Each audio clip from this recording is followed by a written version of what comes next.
Greetings, race community. Brent coming in live with today's guest, Michael Bohr, a fellow entrepreneur who serves as co-founder and CEO of the Endowment Project. Welcome, Michael. Thank you, Brent. Good to see you. So this is going to be a slightly different episode than we typically have here on the Raise podcast, which is most focused on letting advancement leaders tell their stories. But at the same time, I've had the opportunity to host other entrepreneurs that are doing work either directly or adjacently to this sector. And once I learned about the Endowment Project, I was just personally really interested, and I wanted to get to know Michael better. We've had a couple of calls and want to share that story with you all. And so, Michael, before we dive into your entrepreneurial journey, let's learn a little bit about your education journey. So usually I start in junior year of high school, but in your case, given that you went to one of our longest friends and customers in the space, Phillips Academy in Andover, Massachusetts, I'd like to know a little bit more about what led you to Andover. Who was that, Michael? What was he into? And yeah, let's start there. Well, there are a couple points in my education journey where I feel like I was probably an admissions mistake, and Andover was one of those. I was a day student who grew up in the town. I was kind of a long shot admit, I'm sure. So I was very, very surprised to get the acceptance letter, and it was an absolutely amazing experience. That school does a tremendous job of, if you're a smart, motivated kid, getting every last bit out of you, and if you're not yet there, turning you into kind of an academic athlete, very focused on academics and goals and learning. Some just for the sake of learning. Some of my best friends in the world are from Andover still, and the teachers and faculty and administration there is just absolutely top notch. So if you gave me a year to think of some negative things to say about Andover, I'm not sure I could come up with one. I love it. I love it. My one of my original co-founders at Evertrue, Jesse Bardo, taught me what the expression "fat brat" meant, and he grew up Yeah. and his father was an English teacher, and Yep. it was a really amazing window into a world that I knew nothing about. You know, growing up in Iowa on a farm, it was just sort of the polar opposite of that experience, and feel grateful to have learned a lot about it via Jesse, and love hearing stories like yours. Yeah, and up to today, the secretary of the academy and head of development, Tom Lockerbie, is on our board. He's someone, when I came up with the idea and was writing the business plan for the endowment project, I just cold called him, said, "Hey, I don't know anything about advancement or alumni development, but I know you do it really, really well." And he, with nothing to gain other than to be helpful and supportive, spent a bunch of time with me. I flew up to Boston. I spent some time with him there, and just at every step, and he's traveling around the world. Whenever I reach out to him, he's in China or Dubai, and he's just always available and he's always helpful. And then, another bit of Andover is that guy in my Andover class who I got to know was probably the smartest guy in our class. Alan Sung is now on our foundations board. So kind of have Andover tentacles all in and around the organization we're building, and it's fantastic. Well, it's amazing. And I think as people learn more about what the Endowment Project is, why you're doing it, to try to, bring some of that DNA and track record and perspective and inject that into public schools all over the country, it's a big idea. It's a big mission. And I look forward to diving into that. But first, let's learn a little bit more just about your own career journey. You went to Lehigh. You studied finance, you sort of started on the finance path, and then along the way discovered on purpose or accidentally entrepreneurship. So just take me through that kind of early part of your career, and then when you got the entrepreneurial bug. Well, one of my best friends at Andover was a guy whose dad had a very entrepreneurial business. It was a manufacturing business. And when we were still in high school, he hired my buddy and I to work on the assembly line. And just seeing what he had built from small little manufacturing company into a public company was very inspiring to me. And so he was kind of like a mentor to me, or just the idea of him was mentoring to me as I grew through my career. So having not a lot of resources growing up or through college, I figured that the best way to make enough money to enable me to pursue my entrepreneurial dreams was to get into finance, which is what everybody told me. So that's what I did. Got into financial consulting, uh, financial fraud investigations, then eventually got into investment banking in the tech sector, and then went to business school. And out of business school, went back into banking, really just with an idea to do it for a couple of years, uh, build up enough resources so I'd feel more comfortable jumping into a non um, no earnings period so I could build something. And actually really ended up enjoying, I went to a middle market mergers and acquisitions boutique called Harris Williams. Not really a boutique anymore. They've actually gotten very big, but grew with them for about 8 years. And then eventually was kind of writing mini business plans along the way. Eventually happened upon an idea that I just couldn't get out of my head. So I left in 2010, Hey, Mike, and let me just yeah, ask a question quick, because when you were at Harris Williams, I was actually at William Blair and Company, and I feel like Harris Williams was like the hot new, if we were the Channel 4 news team, they were like the hot new Channel 7 news team kind of vibe. And I feel like there might have even been, situations where we were like on a plane going to a pitch and it was like, oh, there's the Harris William guys over there too. I have like a specific memory of that, in fact. But when I was in that role, I was an analyst. I was the most junior person on the team.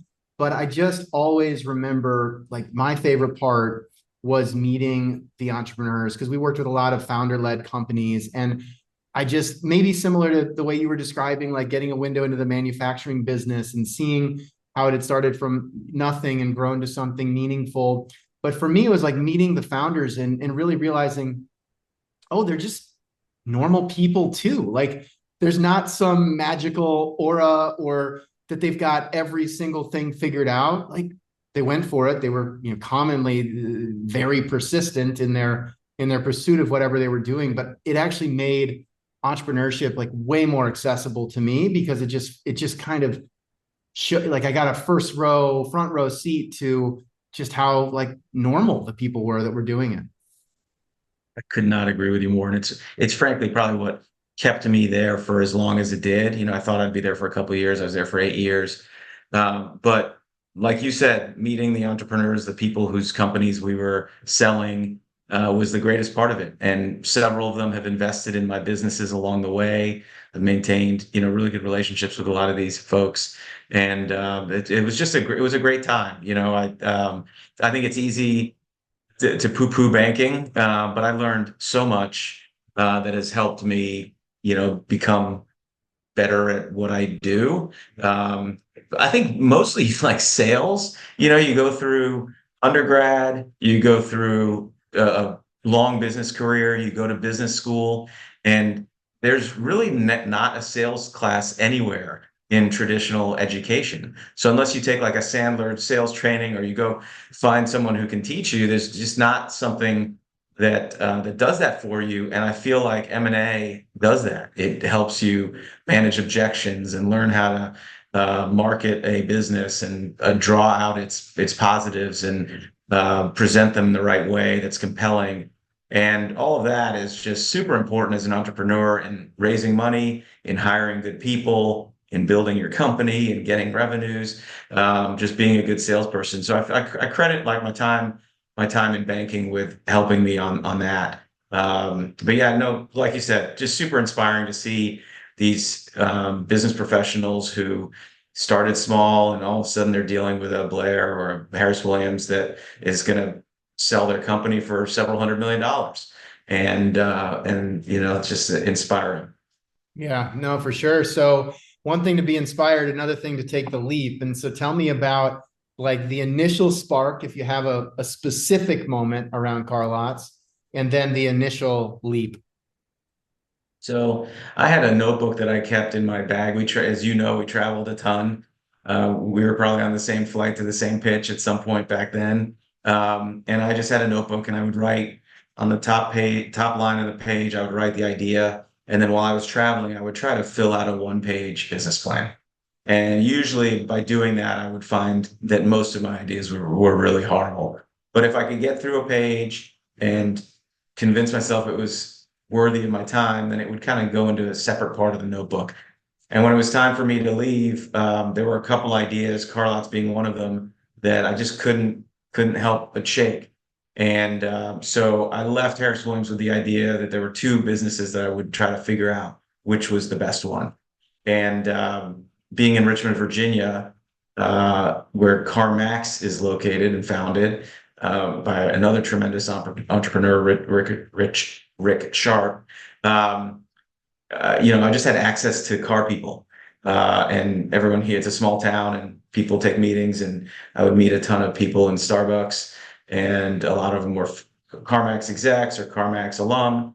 And I just learned a decent amount about the space. They liked my idea. They thought they had legs. I got several of them to invest. And so in 2011, we kicked off with, one location. Fast forward, we grew it to 22 locations around the country, uh, several $100 million of capital raises, including a merger with a SPAC that made us a public company in 2021.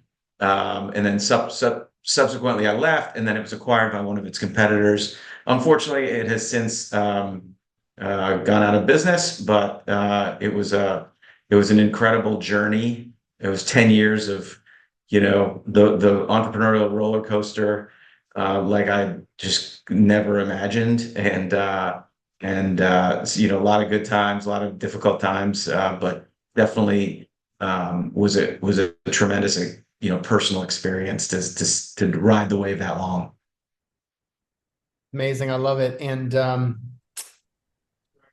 at the same time, along the way, when and how did you get exposure to this idea of bringing private school or large institution endowment capabilities to the public education market? Like, was it somewhere along the way you got roped in to help raise money for a school, or just where did that seed get planted on that journey?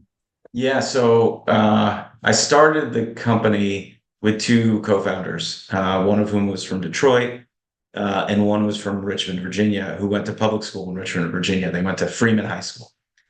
And the day after we went public, which was, at the time, a tremendous, wealth creation event for all the investors and management team and everybody.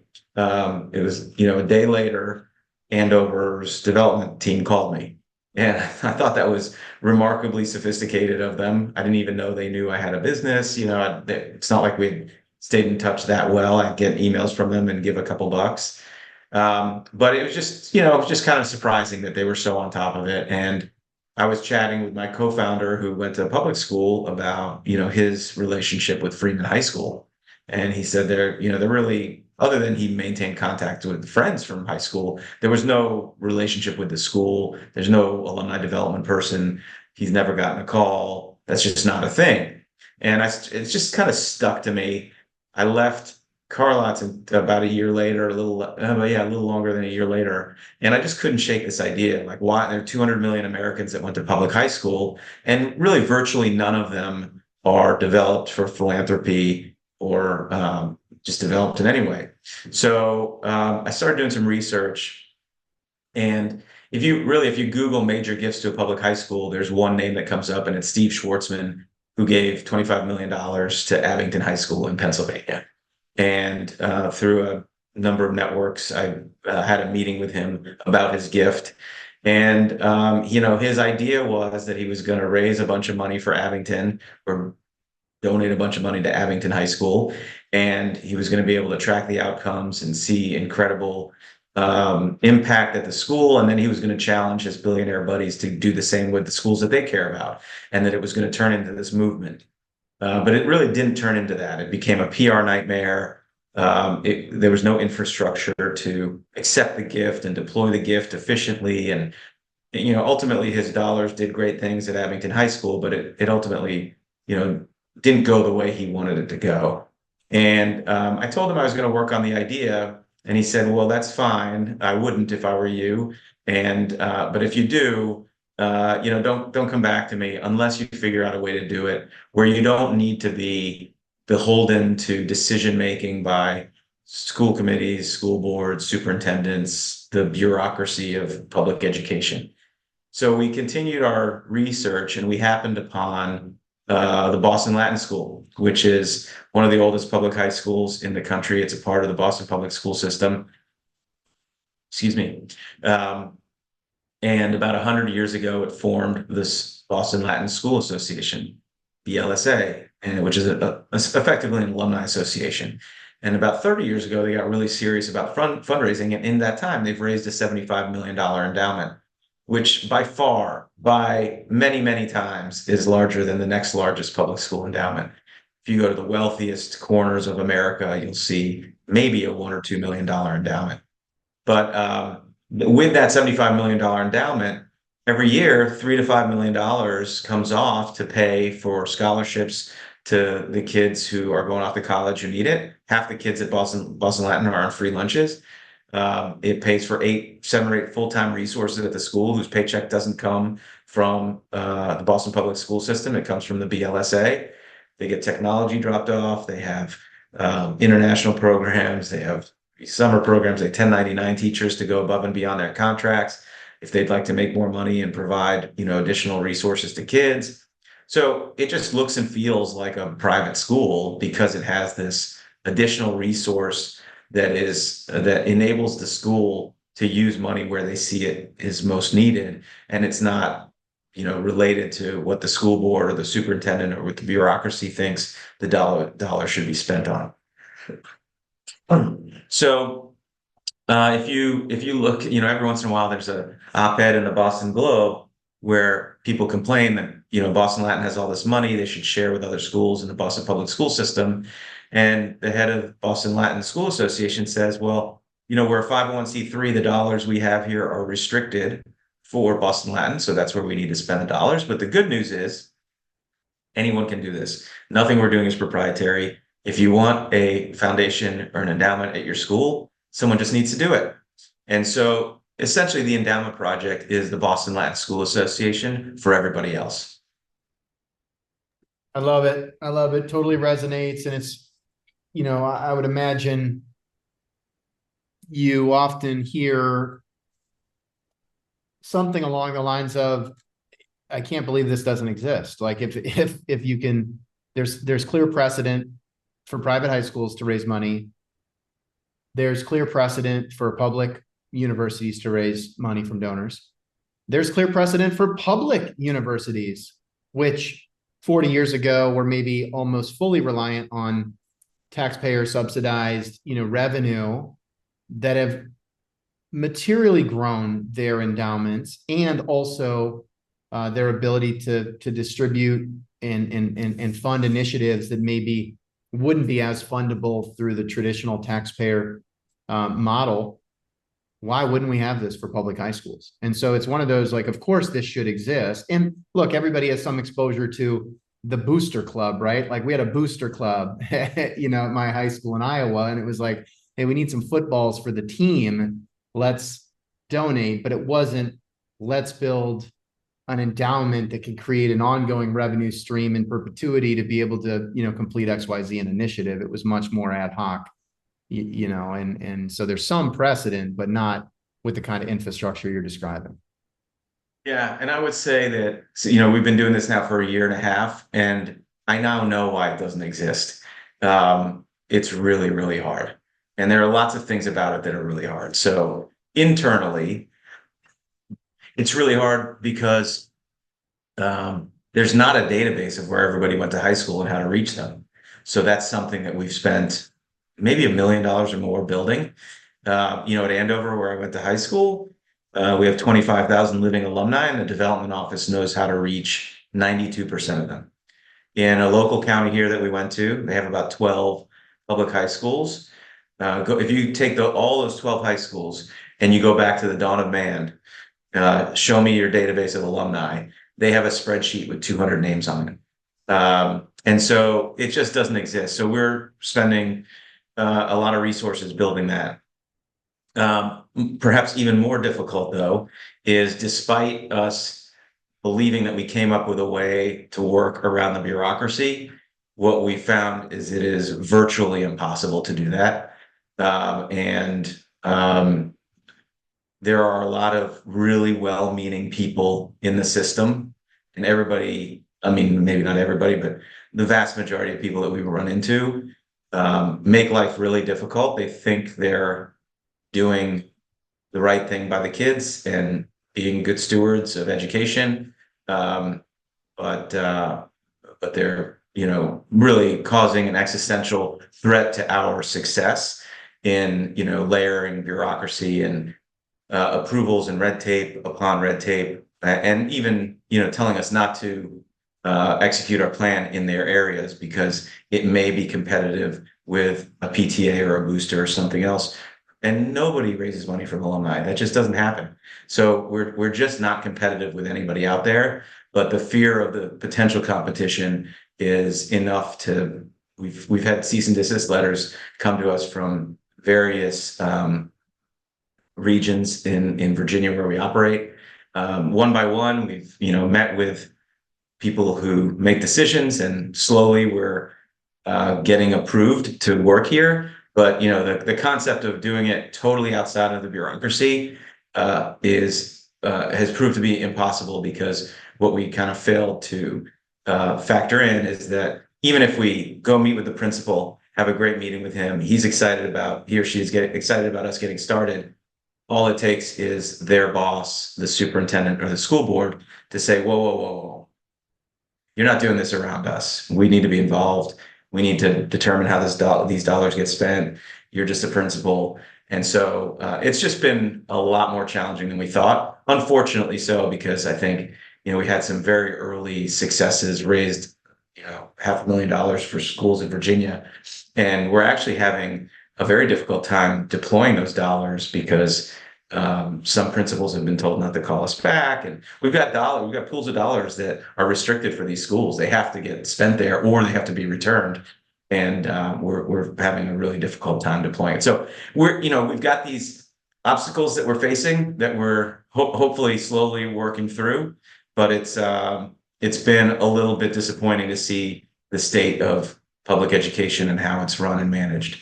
Yeah, yeah, and look, I think right in every market there's an adoption curve, and so the question is, how do you find the early adopters? Now that you've got even more of an appreciation for some of what Steve Schwartzman warned you about, how do you then disqualify a school or a district quickly so that you don't spin your wheels if it's just not meant to be? And so what are the bright spots, the green shoots of districts that get it, of leaders who get it, who are willing to be early adopters? Yeah, I would say, one of the things that people warn us against, or have made sure we spent a lot of time thinking about, is that what we're doing doesn't further exacerbate the differences between the schools in areas where students and their families have ample resources, and schools in areas that are, extremely resource constrained. And, probably the brightest spot in all of this is that we have been able to raise the most money at the schools where the resources are the fewest. Because what we found is not only are the alumni really, really passionate about their schools in several of these areas, but that the community, the non-alumni community, is really passionate about these schools surviving and thriving, and ensuring that the teachers have a great working environment and can apply their craft, and that the students leave prepared for what comes next, whether it be the workforce or college or military or whatever. So, the brightest spots have been the schools within the Richmond Public School System, RPS. We've had tremendous alumni support, tremendous community support. It's just some great fun deployments. And our whole philosophy is we don't tell anybody how to spend the money. It's totally up to the principal to determine the best use of the funds that we raise. And all we are is kind of the railroad, the infrastructure to connect the donors with the schools. And so, sometimes principals come to us and say, "Hey, I'd like X dollars for this thing that I want to do."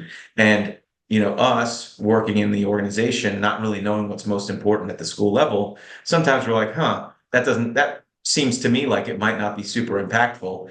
But then you go and you watch it happen, and you go and you take some video of the kids and the teachers, and you realize, there's a good reason why we, the people at the foundation and the corporation, don't make decisions, because we don't know what's best for these kids. The principals do, the people on the ground do, the teachers do, even the kids know what's best for them in their school.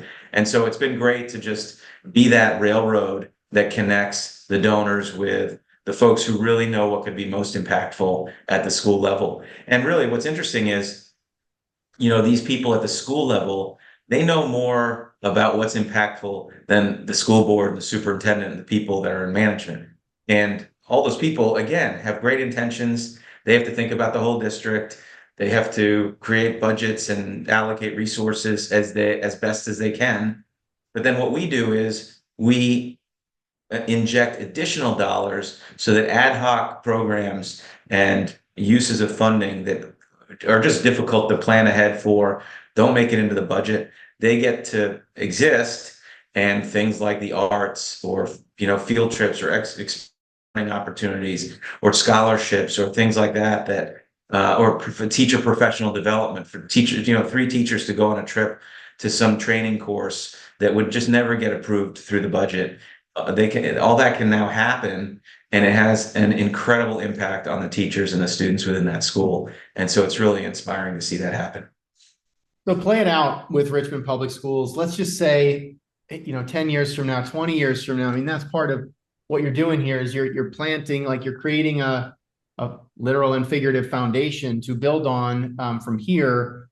But help me understand the before and after, if it plays out the way that you hope. Help me understand what that means at a student level. Because I feel like, maybe similar to your investment banking days, part of this is, it's data-driven storytelling. Like, how do we both root this in data and make a quantitative argument, but also talk about the story, the kid, the teacher, the human connection that helps take something like data that might not tug at the heartstrings in the same way, and then paint a picture and how do we go do that 100 or 1,000, or 1,000,000 times over the coming years. So how might that play out? And what are some of the before and after stories that you personally have found most inspiring, that probably keep you going in the face of the friction and the challenges you've outlined?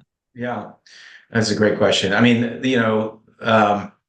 one of the most impactful moments was when we first got started. We started working with a school called Armstrong High School in Richmond. Great school, great principal, cares a ton about the school. They have a plaque above principal's office from back in 2018, when the Washington Redskins at the time gave the school a $5,000 check. So that's kind of their idea of fundraising.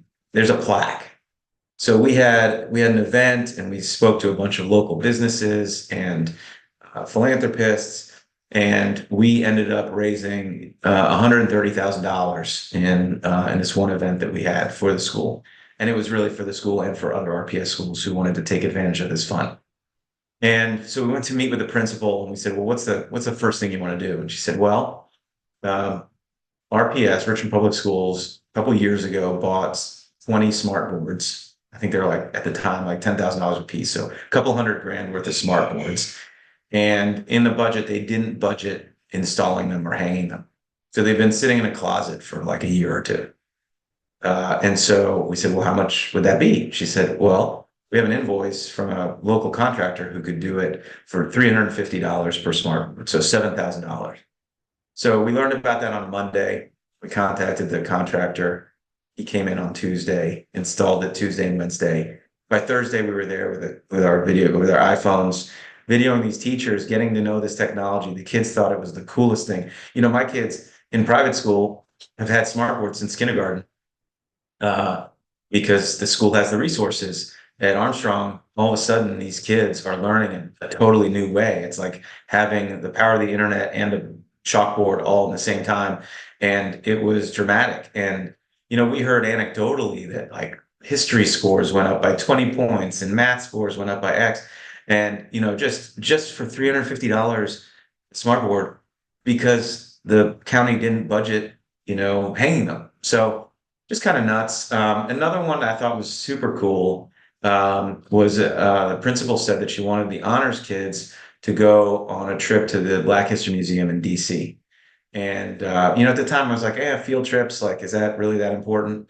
But again, we don't make opinions. That was an internal thought. And so we cut them a check to make it happen. It was for the vast majority of these kids, the first time they've been on a train, the first time they've been in DC. Now these are 18-year-olds, 16 to 18-year-olds. We're an hour and a half from DC, so not that far, but these kids had just never been there. They were super inspired by walking through the museum and seeing their history. We've got videos of it. Yeah, I'm not usually like an emotional person, all that emotional, but like I was bawling when I was watching these videos. I mean, it was just so incredible to see. And so just being able to, deploy dollars like that feels really good. Your question was about the big picture, right? Like, where does this go 20 years from now? Well, we already have alumni from like the 50s and 60s saying, let's create an endowed version of this so that we can feel comfortable. We have more resources to give than $1,000 or $3,000. Let's build several $100,000 pool of capital that will grow to be million and millions. And so that we know that the students and the kids and the teachers will have the ability to do things like this going forward.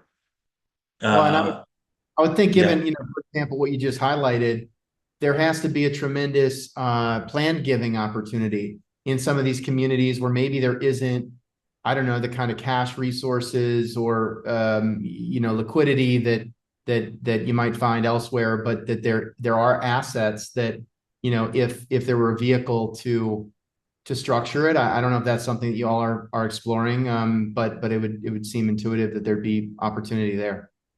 100%. I mean, we've set the platform up to accept gifts however people want to give them. PayPal, Venmo, Apple Pay, Google Pay, donate your car, credit card, ACH, planned giving, stock transfers, whatever. We even have some scholarships that have been set up outside of our system where they're being transferred into our system so we can administer the scholarships going to the right places. So we kind of view this like we really use the Boston Latin example as our North Star, and they have just done such an incredible job. And if you talk to them, you'll know that they maybe had one major gift, one seven-figure gift, not eight, or not an eight-figure gift, and mostly they get $1,000 to $2,000 gifts from a nominal number of people, alumni, and that gets invested efficiently and used well, and it has created this $75 million endowment. So it's not like we need to go out and find the 10 million, $50 million gift anywhere. If we can get, a lot of these schools have 30,000 alum. If we can get 1% of them to give $100 a year forever, that's a lot of money. If we can get 2% of them to give 2% a year, that's a tremendous amount of money. Think back, like there's a plaque at Armstrong High School for when they got a $5,000 gift. So the bar is actually really low for new dollars to come in and create incredible impact. So we're really excited about this database we're building and being able to use it to develop alumni, show them what the possible is. Almost everybody gives to their college, or at least knows what that looks and feels like, or they've done well in life. Their kids go to private school. They know what that looks and feels like. they're just, initially a little unsure of what that means in a public school setting. So that's what we're trying to educate to the 200 million Americans that went to public school on, where they should be focusing their philanthropy. Because the reality is that $100 gift to Yale versus $100 gift to Armstrong High School has dramatically different impacts. And you should be putting your money where the impact is the greatest, and that would be in the public school system. Yeah. Now, somebody at Yale would argue no, because that is what allows us to have need blind financial aid and get the kids from Armstrong High to go to Yale and not pay anything, right? So the argument can go either way, but we are primarily working with an audience here of let's call it private high school or private or public higher education or nonprofit fundraising professionals. So what is the intersection? Is there anything our listeners can do to help? I mean, how do you think about learning from, applying from, but also further innovating, modernizing what has worked well in other settings like Boston Latin or Yale?